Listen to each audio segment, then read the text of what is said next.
Ésaïe. Chapitre 13. Oracle sur Babylone, révélé à Ésaïe, fils d'Amo.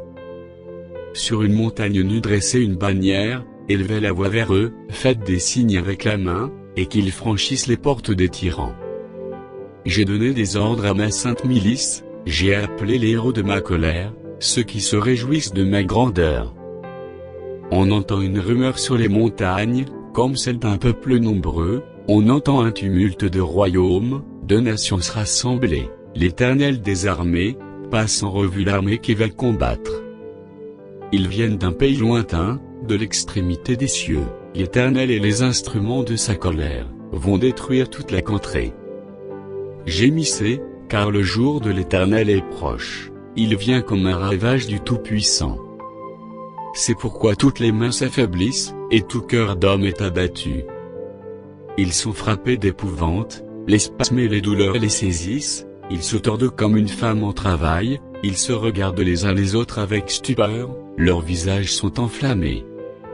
Voici, le jour de l'Éternel arrive, jour cruel, jour de colère et d'ardente fureur, qui réduira la terre en solitude, et en exterminera les pécheurs. Car les étoiles des cieux, et leurs astres ne feront plus briller leur lumière, le soleil s'obscurcira dès son lever, et la lune ne fera plus luire sa clarté. Je punirai le monde pour sa malice, et les méchants pour leurs iniquités, je ferai cesser l'orgueil des hautains, et j'abattrai l'arrogance des tyrans. Je rendrai les hommes plus rares que leur faim, je les rendrai plus rares que l'or d'Ophir. C'est pourquoi j'ébranlerai les cieux, et la terre sera secouée sur sa base, par la colère de l'Éternel des armées, au jour de son ardente fureur. Alors, comme une gazelle effarouchée, comme un troupeau sans berger, chacun se tournera vers son peuple, chacun fuira vers son pays. Tous ceux qu'on trouvera seront percés, et tous ceux qu'on saisira tomberont par l'épée.